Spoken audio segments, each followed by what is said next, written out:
In this lesson 11.6, we're going to focus on volume of pyramids. So a regular pyramid will have one base that is a regular polygon. Now a regular pyramid and a regular polygon means that the polygon base is going to have all the sides are going to be congruent or equal. All the lateral edges are going to be congruent. All the lateral faces are going to be congruent isosceles triangles. And the altitude will meet the base at its center. Okay, so this is all the things that will happen with a regular pyramid. So the volume V of a pyramid is identified as 1/3 times the area of the base times the height. Whenever something comes to a point like this, okay, or what we're going to learn in subsequent chapters, a cone, right? The volume is always going to be the area of the base times the height, just like a cylinder, just like a prism, except it's going to have this 1/3 part.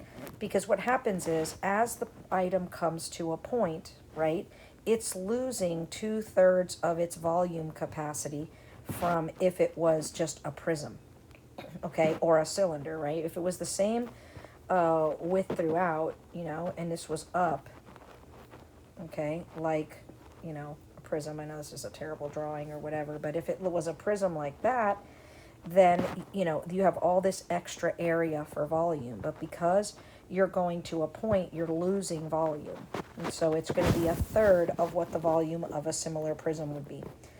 So again, it's area of base times height times 1/3. So here again, we're going to do example 1. We're going to just try starting to solve these. It says, what is a regular square pyramid? So the base is a square.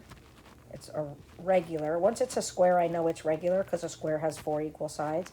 And the base edge is 6. That means every side is 6. The height of the pyramid is 12 centimeters. Find its volume. So again, if you're not a great drawer, you really don't have to draw these, but just to kind of do it, I'm going to do a point, and I'm going to connect all the points to it, and that's kind of what we're talking about. And the height is from the center down to the center of the square at 90 degrees. So this height equals 12 centimeters. Thankfully, I don't really need to know all this, this drawing, because I know that the volume is 1/3 the area of the base times the height of the prism.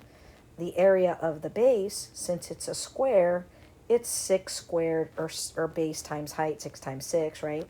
And the height of the whole prism is 12. So it's going to be 1/3 of 36 times 12. So 1/3 of 36 is 12, and 12 times 12 is 144. So it's going to be 144 centimeters cubed as my volume. Again, here, find the volume of the triangular prism. So again, remember that the triangle at the bottom is a regular triangle. So all the faces, or all the sides of the triangle, are going to be 4 feet. Okay? The height of the triangle at the bottom is 3 feet. So remember that the volume of a prism is 1/3 the area of the base times the height of the whole prism. So the area of the base, remember that the base is a triangle. So it's 1/2 base times height, right? And so we're going to fill that in, right? 1/3. The base of my triangle down here is 4. And the height of the triangle down here is 3. And the height of my entire prism is given here by this h there. Now notice, I don't have the height. However, in this problem, they gave me the volume. So what we're looking for, it says find the volume of the triangular prism, but they gave me the volume. What we're really looking for in this problem is the height. Okay, the volume was given. So the volume was 14 feet cubed. So I've got 1/3, and here I'm going to just multiply this out. 1/2 of 4 is 2, and 2 times 3 is 6, right? So then here's h, right? And I've got 14, and 1/3 of 6 is 2. So I've got 14 equals 2h. And when I divide both sides by 2, I get that the height equals 7 feet. And so the height is 7. So even though this slide says find the volume, we already knew the volume. It was actually the height that we were looking for. Now they want to know the height in this problem. So again, let's kind of go through it. Notice that it's a triangular pyramid. The triangle here at the bottom is a regular triangle, which means all the 3 sides are 6 meters. And the height of this triangle at the base is 3. So again, volume equals 1/3 area of the base times the height. Now the area of the base, because the base is a triangle, it's half base times height times the height of the entire pyramid. And I could start plugging in. They give me the volume, 24, equals 1/3 times half. The base of my base triangle, right, is 6. The height of my triangular base is 3. And the height of my whole shape is what I don't know. So I'm just going to kind of clean up this parentheses, right? Half of 6 is 3, and 3 times 3 is 9. And 1/3 of 9 is 3. So now to solve for h, I just have to divide both sides by 3, and I get that h equals 8 meters. So my height is 8 meters. Again, here they tell me Pyramid A and Pyramid B are similar. Find the volume of Pyramid B. Now remember that, again, the sides, the height, and everything, if I can find the scale factor of the sides, I'm going to be able to cube that scale factor to find the scale factor of the volumes. So again, notice I'm going to do A over B, or big over small, and I see that the height is 8 and the height is 6. So the ratio of the heights are 8 to 6, which simplify to 4/3. So I know that if 4/3 is the ratio of the heights, right, that's my K value, right, I'm going to cube that to get the ratio of my volumes. So 4 cubed is 64, 3 cubed is 27. So 64 over 27 is the ratio of my volumes. So again, the big over the small is going to equal the volume of the big over the volume of the small. So I'm going to do the math here to get the volume of the small. So the volume of B, okay? So it's going to be 27 times 96 equals 64 times whatever the volume of B is. And if I divide everything by 64, I'm going to get the volume of B. So in my calculator, I'm going to do 27 times 96 divided by 64. And I'm going to get 40.5.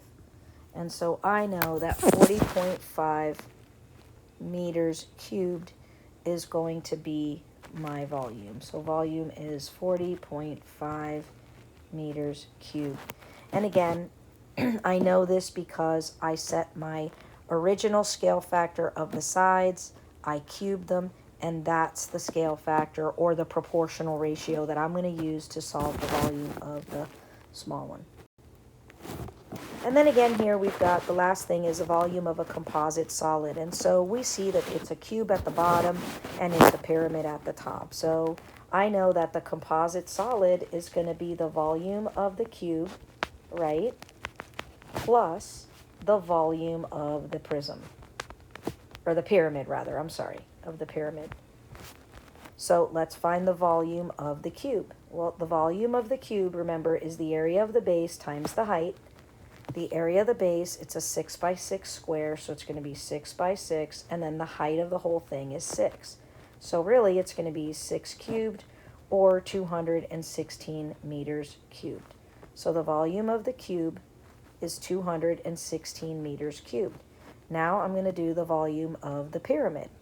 Again, that's 1/3 area of base times height. And I noticed that the base is the same square that was the base at the bottom. So I know the area of the base is going to be 6 squared, or 6 times 6. And then the height of my pyramid is also going to be 6. So it's going to be 1/3 of 36 times 6, a third of 36 is 12, and 12 times 6 is 72. So the volume of the pyramid, right, is 72 meters cubed. So the volume of the composite shape is going to be 216 plus 72. So 288 meters cubed is the volume of the composite solid. And that's it. That's how you do it. So again, you just take your time and you remember your formula. Again, your formula for volume is always going to be either the area of the base times the height, if it's a prism or a cylinder, and if it's a pyramid, or you're going to learn in the next section, a cone, it goes to a point, it's going to be 1/3 the area of the base times the height.